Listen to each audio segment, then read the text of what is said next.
Hello guys, good afternoon.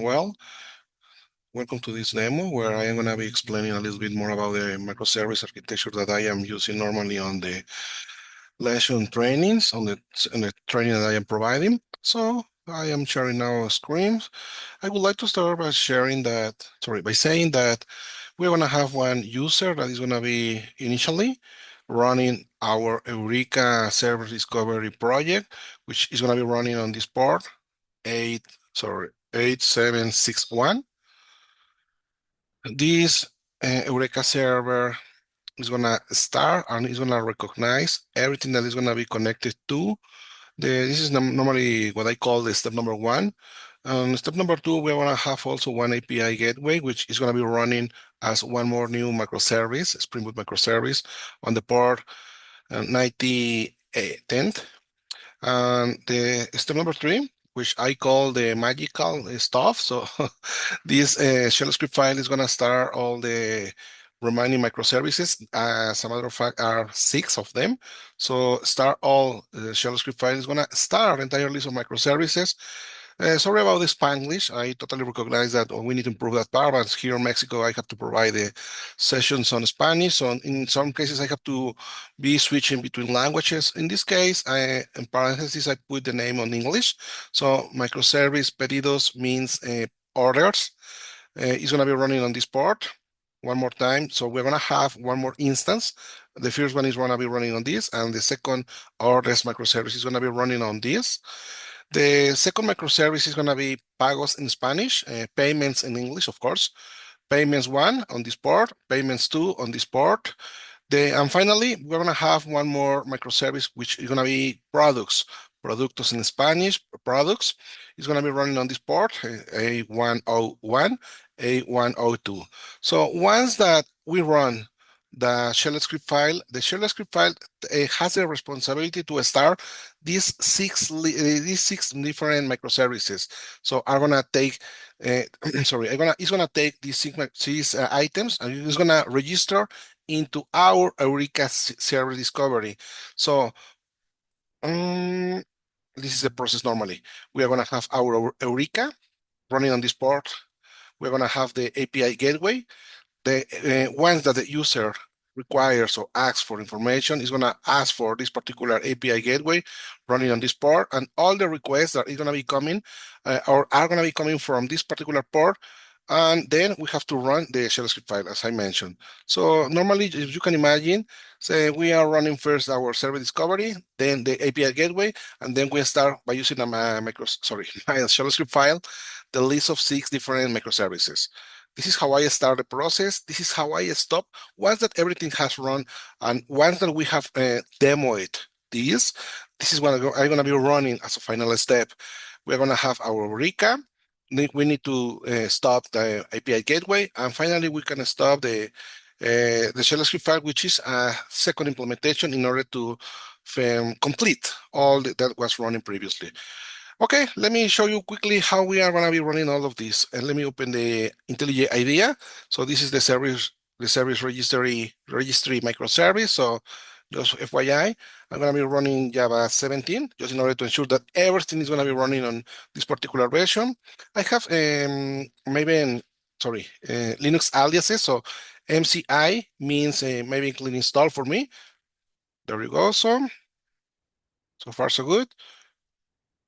There we go. So I'm gonna start the service registry, our Eureka application. Here, the most important thing is the main application is gonna enable Eureka as a server. So as you can imagine, the next step is running the gateway. So here we have it. One more time, same thing, Java 17. Maybe click install. So far so good. Okay, how we can know that this guy is gonna be running? First, let's double check that the service registry is running. Is running? Okay. Now I need to ensure that the gateway is gonna be running. Uh, let's double check. Let's see. We're gonna be using this guy. Localhost. Localhost is Eureka. Okay. pagos, payments, orders, products is running. Okay, let's verify that the shell script file is working fine, just in order to double check, and you are gonna demo properly. So here I have the information, here I have the shell script files. Let me run a terminal here. This here, opening terminal. I'm gonna stop all. Okay, let's go to the Eureka server just in order to double check. Refresh, down, there we go. Everything has gone. So I wanna start the gateway because this is what I pretend to start from scratch. So far so good, gateway is up. Let's double check, refresh. Okay, gateway is up. How we can see that? Here. The actuator is working properly, so far so good. So now we are gonna start. Let's verify one more time on the uh, localhost and the Eureka server that we only have, double check, reload, or here refresh. We only have the gateway. No, now I'm gonna start the 6 microservices by running the shell, but I want to show you what's the coding so quickly. Sorry about the Spanish one more time. I'm gonna be running pedido, orders, 2 instances on this port, I'm gonna be saving the log files. Same thing for pagos, payments. Same thing, okay, port is different, of course. One new instance, okay, all of it could be also automated, but in this way, what I pretend is to go manually because my students are new on this topic. So on this way, they are gonna be visually see how and what is happening in backend, in the backend or behind the scenes. Pagos, payments, this port, this is the log file, the corresponding log file in order to verify that everything is correctly and it was started perfectly. Same thing for products, productos in Spanish. Okay, same thing. I only change the port number, of course, because we cannot repeat the port number. So far, so good. And at the end, a simple message in order to provide a little description. So let's go to this. Dot start all. Okay, log exists. Okay, I can remove it. No problem. It's not a problem. Let's verify. Now what we have here. So far so good. We have 2 instances. So gateway is working fine. Okay. Sorry. Pagos, payments, orders, and products. So far so good. Now let's go to the demo. As a matter of fact. So here I have information. Payments. In order to see pagos payments, we can run one more. Oops, what's happening? Let's double check that. Uh, uh, um,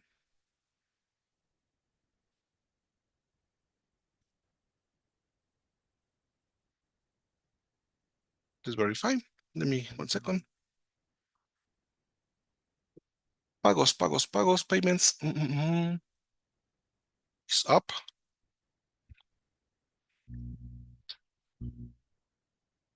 Yeah, but we're gonna be using the gateway. So what's the gateway port number? Yeah. Let's double check.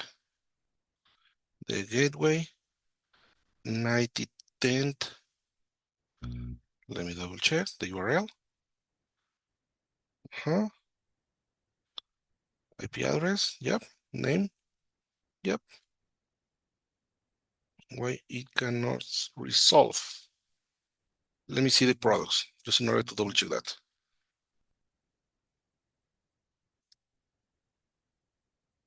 Okay, products is working fine. I don't know why. See. Okay, products is working fine.